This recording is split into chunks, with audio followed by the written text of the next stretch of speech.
বন্ধুরা, আবার একটা দিন সকাল শুরু হলো।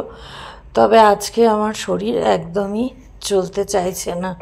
চা করতে এলাম রান্নাঘরে, দেখো চুল টুলও আঁচড়ানো নেই, একদমই চলছে না।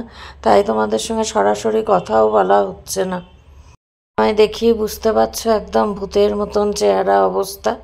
এই নিয়ে কোনো রকমে ঠেলে ঠুলে ধাক্কিয়ে কাজ করছি, কি আর করব। রবিবারের চিকেন ভর্তাটা রয়ে গেছে অনেকটাই, কিন্তু মিস্টার চ্যাটার্জি তা দিয়ে হবে না, নতুন খাবারের ফরমায়েশ করেছেন। অতএব এই খারাপ শরীর নিয়েই করতে হচ্ছে, আর কি করব। আমার নিজেকে ঠিক ঘোড়া মনে হচ্ছে। কোন ঘোড়া বলো তো বন্ধুরা? বেতো ঘোড়া, যে চলে না, চাবুক মেরে চালাতে হয়। আমাকেও তাই, নিজেকে নিজে চাবুক মেরেই চালাচ্ছি, কাজগুলো তো করতে হবে।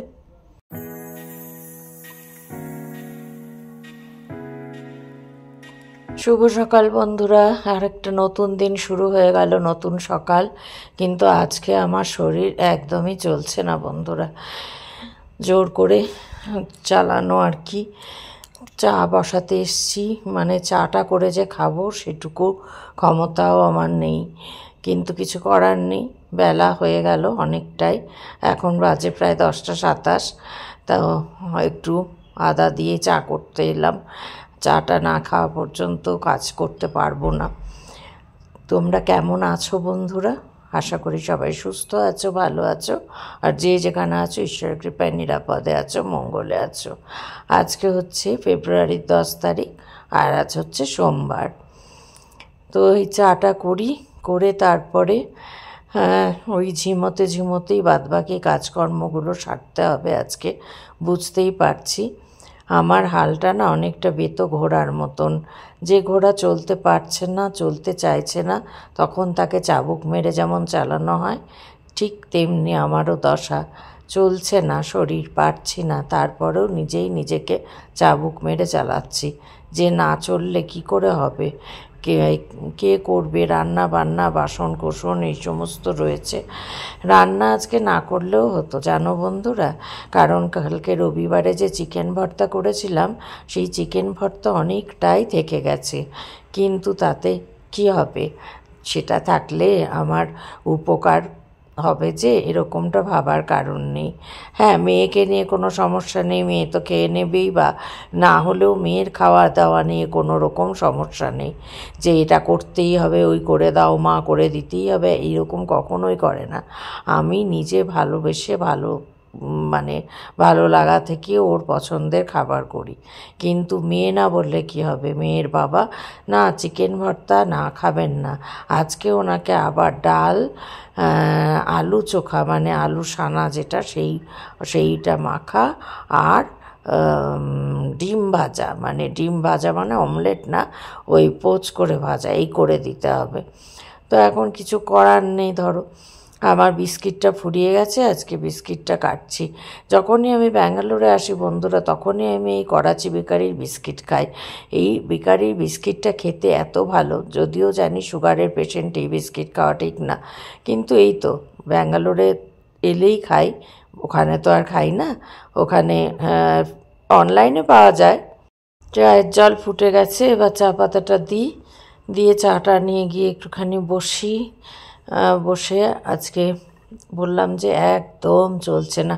আজকে চোখ মুখ দেখেই তোমরা বুঝতে পারবে। রোজ সকালে উঠে চুল টুল আঁচড়ি ফ্রেশ হই, হ্যাঁ, একটু মুখ টুক পরিষ্কার করি, কিন্তু আজকে কিচ্ছু না। যেমন চুল, যেমন রাতে শুয়েছিলাম, ক্লিপ লাগানো, এরকম এলো চেলো, মানে যা তা হয়ে আছে। মানে আমার ঠিক করার মানে কোনো ইচ্ছা, মানে কি পারছি না। না পারলে আর কি করব। দেখো না, ঢলতে ঢলতে চা করছি, হ্যাঁ, মানে ঝিমোতে ঝিমোতে চা করছি, এই আর কি। ওই যে বললাম বেতো ঘোড়া, চাবুক মেরে চালাচ্ছি, এই। তো যাই হোক, আজকে রান্না না করলে, শুধু ভাত করলেই হয়ে যেত, চিকেন ভর্তা ছিল, কিন্তু ওই যে বলেন না কর্তার ইচ্ছে কর্ম। আর মেয়ে বকছে, মেয়ে বলে তুমি প্রশ্রয় দিচ্ছ, খাবে না তো খাবে না, কিন্তু খাবে না তো খাবে না তো, কিন্তু গোটা দিন যে জ্বালিয়ে যাবে। হ্যাঁ, বারবার হয় বলবে তাহলে অর্ডার কর বাইরের খাবার, আর তা না হলে কর, মানে মাথাটা খেয়ে ফেলবে সারাটা দিন। কাজেই না দিয়ে আমার রেহাই আছে? আমায় দেখে আজ সত্যিই বোঝা যাচ্ছে যে কী বলবো, সেই গোলুমলু বলে যারা ভালোবেসে ডাকো, গোলুমলু খেপি। একদম পুরো খেপি লাগছে, এরকমই অবস্থা। গরম লেগে গেছে বলে হাউস কোটটা খুলে ফেললাম, পারছি না। যদিও এরকম আমি এই নাইটি পরে আসি না সাধারণত, কিন্তু একদম পারছি না, গরমও লাগছে, আর বিশেষ করে শরীর চলছে না। তাই মনে হলো ধুত্তরও যা না, আমার বন্ধুরাই তো দেখবে, আমার পরিবারের, হ্যাঁ কেউ নিন্দে করার হলে করবে, কিন্তু আর পারছি না। কাজেই নিন্দা প্রশংসা কোনোটা নেবারই ক্ষমতা আর নেই আজকের দিনটাতে। জানি না আগামী দিন কি হবে। তো যাই হোক, চিকেন ভর্তাটা এবার গরম করতে এসছি, তা না হলে তো নষ্ট হয়ে যাবে। ধরো ওটা করব, তারপরে ওনার ওই যে ফরমাস অনুযায়ী রান্নাগুলো করতে হবে, বাদবাকিগুলো ভাবতে গেলে এমন কিছুই না, কিন্তু তারপরেও শরীর যদি না চলে তখন ওই রান্নাটাই অনেকটা।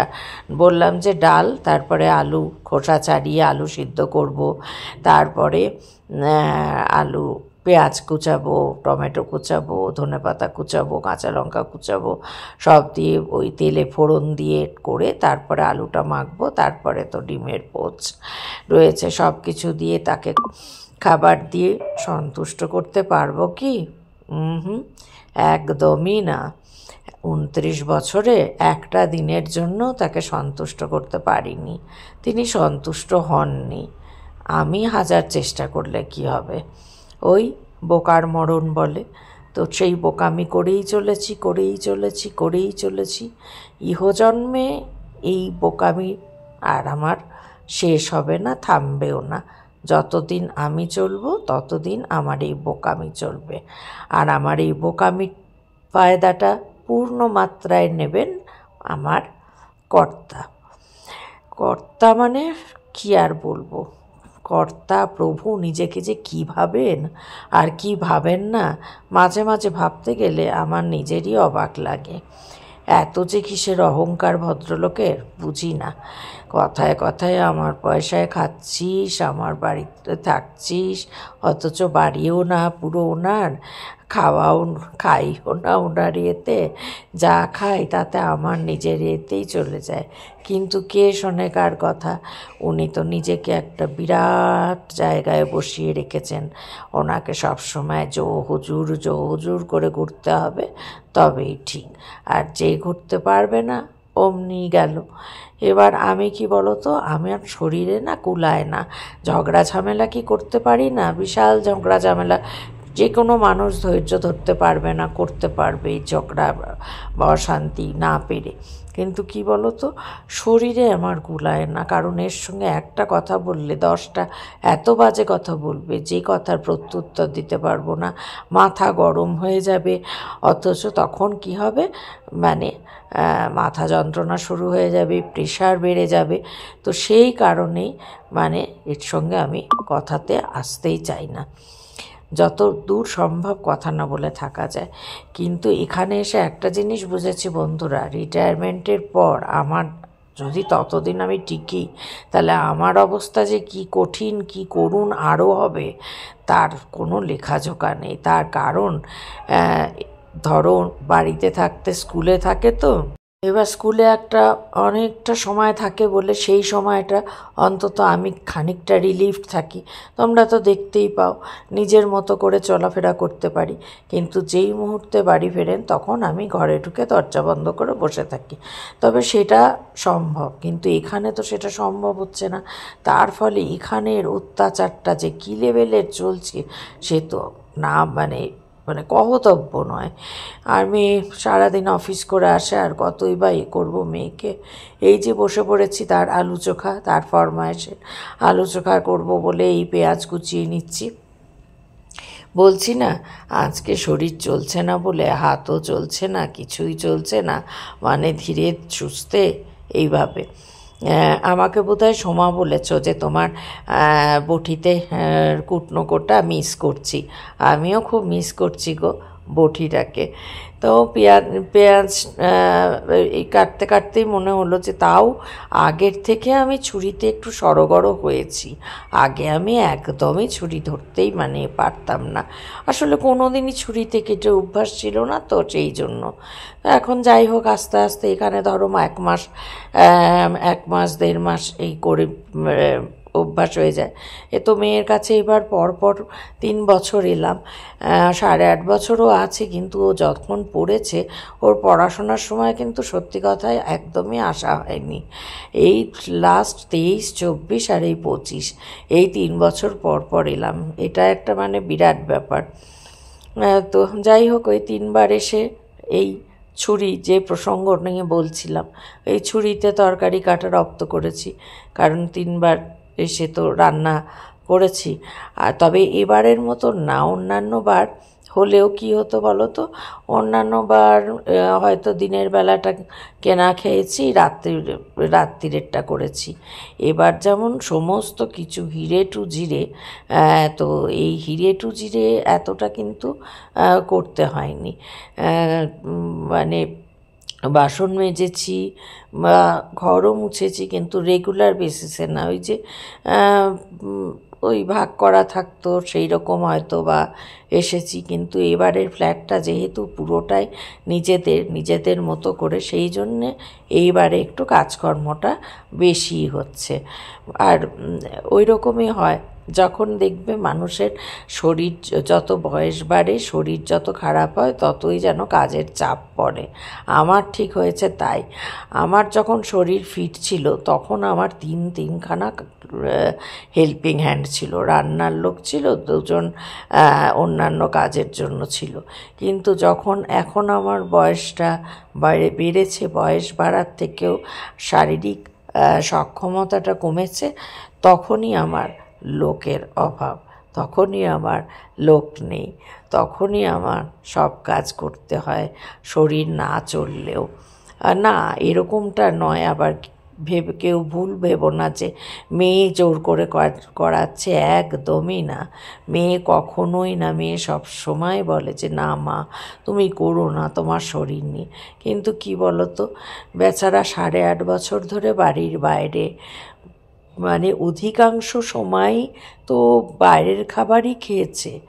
হ্যাঁ, যার জন্য ওর নিজেরও কিন্তু ভেতরে শারীরিক অনেক সমস্যা আছে, হজম হয় না, ওই জন্য রাতে খেতে চায় না, বা এরকম না খেয়ে খেয়ে থেকেছে। ওরও যে ভেতরে কি হয়ে আছে কে জানে, ভগবান করুক যেন কিছু না হয়। তো সেই কারণে আমি তো 8.5 বছরের মধ্যে মানে ওকে 8 দিনও বোধহয় কিছু করে খাওয়াতে পারিনি। ওই যখন পরীক্ষার মাঝে ছুটিতে বাড়ি যেত বছরে 2বার, তখন যেটুকু পারতাম। কিন্তু তারপর চাকরি পাওয়ার পর তো বাড়ি যাওয়া কমে গেল, বছরে 1বার, এবং তাও আবার অনেক অল্প দিনের জন্য। তো কমে মানে কী আর করে খাওয়াই বলো। মায়ের মনটা তো থাকে যে মেয়েটা 12 মাস বাইরের খাবার নয়, নিজে করলে সারাদিন ক্লান্ত হয়ে ফিরে ওই একটু ডালিয়া করে নিল, একটা ডিম ভেজে নিল, এটা কি আর হয়?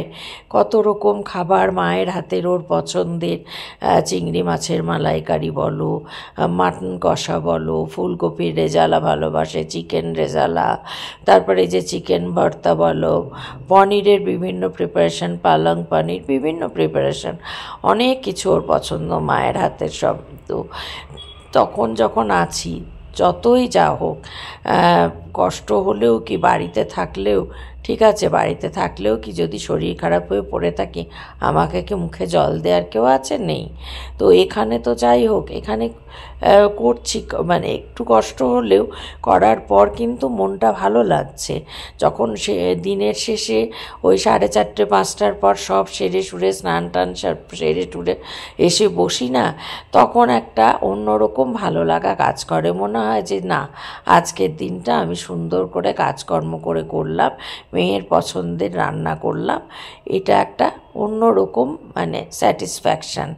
হ্যাঁ, এখানে জোর জবরদস্তি কেউ না। আমি যদি না করে শুয়ে থাকি তাহলে কেউ কিছু বলবে না। খাবার অনলাইনে সুইগিতে বা জোম্যাটোতে অর্ডার দিয়ে নিয়ে আসবে, কিন্তু এগুলোতে এত কস্টলিও না এখানে, যে তখন বড্ড গায়ে লাগে।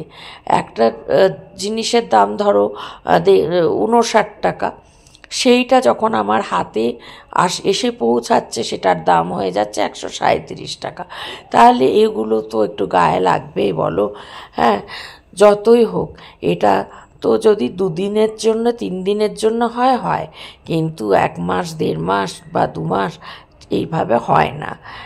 কাজেই নিজের করে নেয় ভালো। আর বাড়ির খাবার মতো কিছু কি আছে? বাড়ির খাবার মতন কিছু নেই। বলবে না হোটেল রেস্তোরাঁ খাবার কি আজকালকার ছেলেমেয়েরা খায়, খেতে কি ভালো লাগে না? নিশ্চয়ই ভালো লাগে, তবে সেটা অকেশনালি, মাঝে মধ্যে। রেগুলার যদি আমরা ওই হোটেল রেস্তোরাঁর খাবার খাই তাহলে আমাদের ভেতরের কলকবজা বিকল হয়ে যাবে। এমনিতেই তো আমার তো গেছেই বিকল হয়ে। আমার চিন্তা মেয়েটাকে নিয়ে, কারণ ও এতদিন বললাম যে বাইরে থাকার কারণে ওই বাইরের খাবার খেয়েই কাটিয়েছে, ফাস্ট ফুড খেয়েছে, যা খুশি তাই, টাইমের খাবার নেই। হ্যাঁ, তার ফলে তাই জন্য বাড়ির খাবারটা ও এখন প্রেফার করে। যখন ও এখন একা ফ্ল্যাট নিয়েছে তবে থেকেই আমরা আসার আগে পর্যন্ত ও নিজে ওই রাতে হয়তো একটু ডালিয়া করে নিত বা অন্য কিছু টুকটাক কিছু করে নিত, নিজের মতো করে। বাইরের খাবারটা ও অ্যাভয়েডই করেছে একা থাকার মানে কালীন।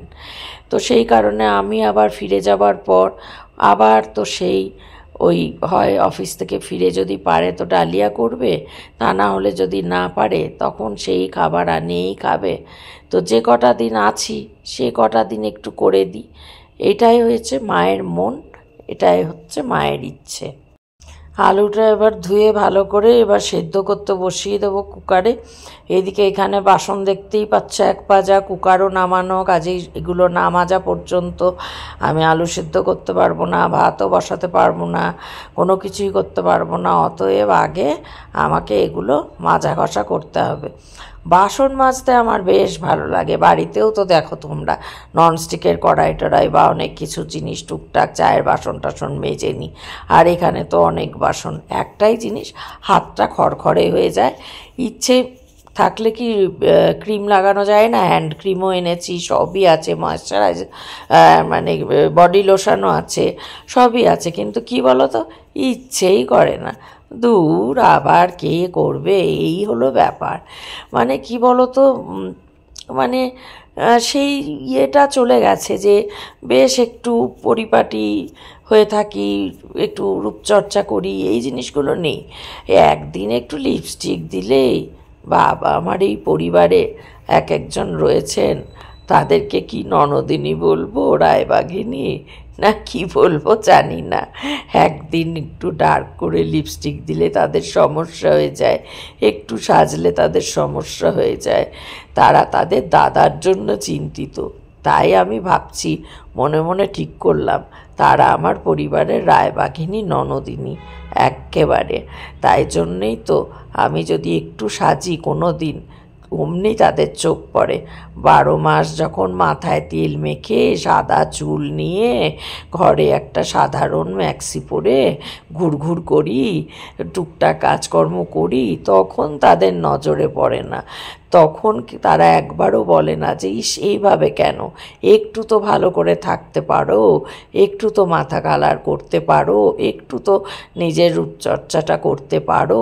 না না, কিন্তু যেই দিন একদিন আমি একটু লিপস্টিক দিয়েছি, তাও সেই সুদূর বহরমপুর থেকে ব্যাঙ্গালোর আসার জন্য, যেখানে ভদ্রস্থ পরিবেশ, এয়ারপোর্টে আসবো, সেইখানে লিপস্টিক পরেছি বলে এত কথা। তো তাদেরকে আমি রায়বাঘিনী ননদিনী নাম দিলাম আমার এই ছোট্ট পরিবারের। এই রায়বাঘিনী ননদিনীরা বলেই যাবে নানান কথা, কি আর করা। তো সেই জন্যে মানে ইচ্ছে আর হয় না, সত্যি কথা বলতে কি কাজকর্ম করে অত আর ইচ্ছে হয় না। মানে মাঝে মানুষের জীবনে জানো তো এক এক সময় এক একটা ইচ্ছে হয়। কখনো নিজেকে একটু সুন্দর করে সাজিয়ে রাখতে ইচ্ছে করে, আবার কখনো মনে হয় ধুর কী হবে, যেমন আছি সেই রকমই পেঁচি খেদি পেঁচি হয়েই থেকে যায়, এই আর কি। আজকের মেনু এই যে মসুরির ডাল, ধনেপাতা, টমেটো দিয়ে, আর এই হচ্ছে ওনার ডিমের পোচ ভাজা, আর এই আলু চোখা মাখা।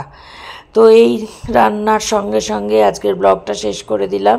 যদি ভালো লাগে একটু লাইক করো, কমেন্ট অবশ্যই করো, আর চ্যানেলটা সাবস্ক্রাইব করে চলে এসো আমার পরিবারে। তো ঠিক আছে বন্ধুরা, আজকের মতো বিদায় নিচ্ছি, দেখা হচ্ছে নতুন একটা ব্লগের সঙ্গে। ততক্ষণ সবাই খুব খুব ভালো থেকো, সুস্থ থেকো, নিরাপদে থেকো, ভালো থেকো বন্ধুরা।